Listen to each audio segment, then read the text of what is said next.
Noong dekada 1930, itinayo ang 14 na kabahayan kabilang ang Heritage White House. Dito matatagpuan ang opisina ng mga Amerikano, habang ang iba namang bahay ay inilaan para sa mga manggagawa. Pagsapit ng ikalawang digmaang pandaigdig, nasakop ito ng mga Hapones at ginawang kanilang kuta. Isa sa mga bahay ay nagsilbing ospital noong panahon ng digmaan. Hanggang sa kasalukuyan, nananatili pa rin ang orihinal na disenyo ng bahay. Sa kabila ng paglipas ng maraming taon, matatag itong nakatayo bilang saksi sa mayamang kasaysayan ng lugar. Panuuri ng buong kwento sa YouTube, Zard's Historical Adventures. So mga idol, magandang tanghali po sa inyong lahat. Dito na naman tayo mga idol sa isang ancestral house dito sa Sincuna, Katuan ng Tapan Bukidnon. Ito mga idol, ang bahay na to ay itinayo pa noong dekada 30. At sa kwento mga idol, sa binishare kanina na interview natin, ay ang bahay na to itinayo siya sa mga Amerikano kasi ang area na to mga idol ay sa government. So, pagdating ng World War II ay ang bahay na to mga idol ay sinakop ng mga Hapon. Yung disenyo niya simula pang pagkatayo hanggang ngayon. So wala siya na renovate, hindi siya na renovate. So makita natin ang lumang-luma na talaga ang bahay na to.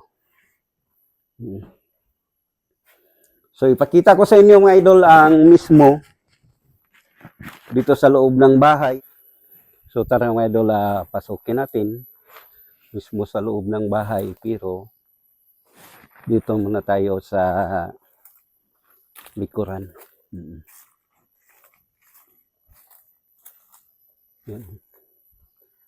Yan ang likuran ng bahay. Yan ang glass niya. Original yan. At ito ang poste niya mga idol. Nakapatong sa simento. Yan. So ngayon, punta tayo sa taas. Yan. Ito yung sara niya ay original, yung bintana.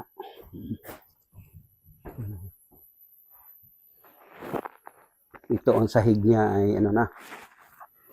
Ito mga idol, ang sahig niya ay medyo giba na talaga. Pero ito na part mga idol, napakatibay talaga yung tabla. Yung sara niya. Napakatibay pa. Ito talaga mga idol, may number.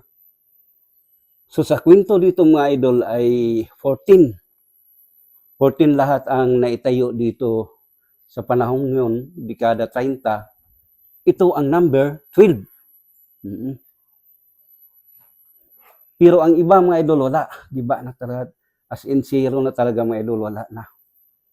So ang natira lang, yung White House, yung visitors na renovate nila, at saka yung ginawang hospital. Yan o. Pero dito wala na nakatira. Pero ramdam mo dito mga idol ang lamig. Ito ang nakatira dito, maano na. Yan o. Mga ibon.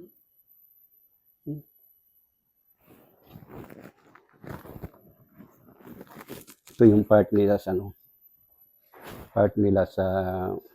may division. Ito parang room. Ito room. Kasi may may sara dyan. Tingnan natin kung saan sa daan. Dito siya. Kaya lang hindi na mabukas. Maraming ibon dito. Wala na. Ito ang room. Isang room na naman dito. Ito yung glass niya mga idol ay urig pa yan. Sabi ni tatay, nung pumunta ako dito ay Lahat dito ay original pa noong itinayo.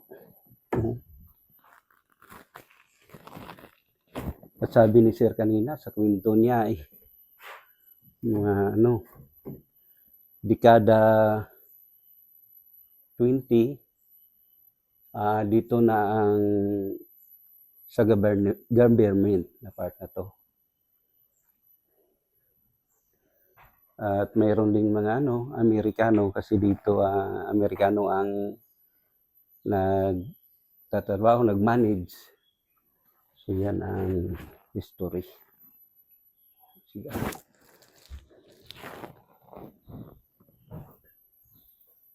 Ito mga idolo. Tingnan mo yung dating doon na bila. Ganito pala. Imagine mo mga idol, kung ginawa tong bahay na to 1930, ilang years na? 96 years. Ito pa rin ang doorknob nila. Ang doorknob tong mga idol, parang walang susianan dito. Dito sa baba. Dito. So dito ka magsusi. Kasi wala dito mismo sa handle eh. Ito sa kabila wala naman dito. Imagine mo, itong doorknob na to ay 96 years na. Pero itong sara mga idol, napakatibay talaga eh. Sara. Grabe eh. Imagine yung mga idol, yung doorknob. Nasa 96 years. No? Pero iba siya ng disenyo talaga mga idol eh. Wala sa susian dito mismo sa handle niya at dito rin ang susian niya sa baba. So punta natin ang kanilang kitchen, yung abuhan.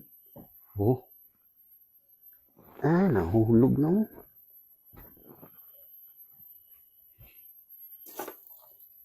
yung mga idolo ang sa baboy ramo. Sabi ni tatay, ito ay sa baboy ramo to. Pero napakalaki Palaki. Grabe Tanggal na. Ito. Ito rin mga idol Kita natin yung parang paa.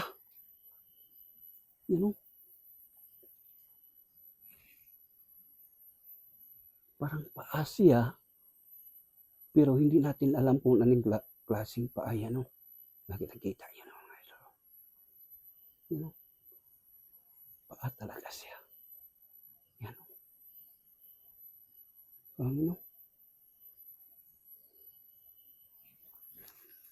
At ito pa mga idol. Ito sinasabi ni tatay. Sinagapunta na tayo dito. Sabi niya ay tawag sa amin dito Milo.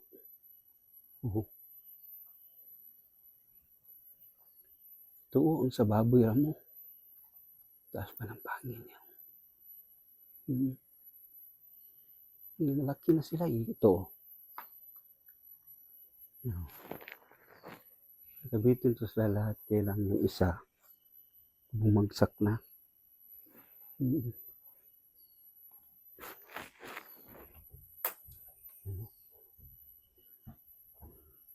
Walang ibang bahay dito mga idol, kundi ito lang.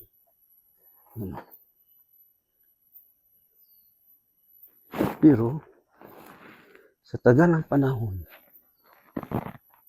yung sara. Grabe ang bigat.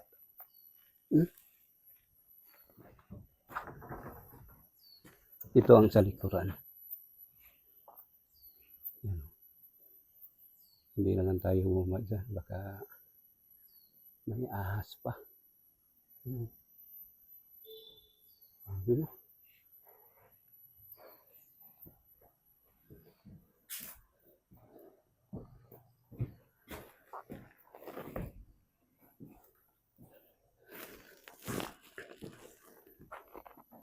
Ang lamig pa dito mga idol eh.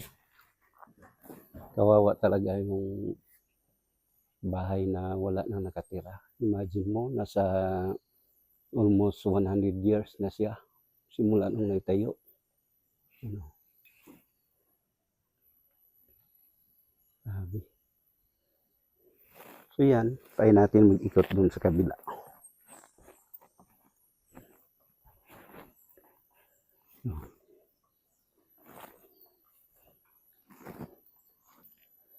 Lahat siya mga idol ay nakapatong ng bato yung poste.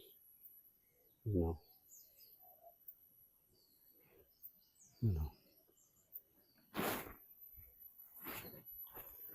Dito rin sa gilid. So mga idol, tapos na rin tayo sa pagpicture dito sa ancestral house na to. Grabe mga idol, kawawa, tingnan yung bahay na wala nang nakatira. Napakatagal na nga panahon mga idol na ganito. So ito na bahay mga idol ay number 12. Kasi sa na-interview natin si tatay, yung first natin pumunta dito ay 14 lahat. Sa 14 mga idol, 4 na lang ang natira doon sa White House mismo. At yung isa na ginawang hospital ng mga Hapon at yung visitors. Malapit lang sa White House at ito rin. Pero sa 4 mga idol, ito rin ang hindi na renovate, walang nagalaw. Ang disenyo na simula pa yung naitayo hanggang ngayon.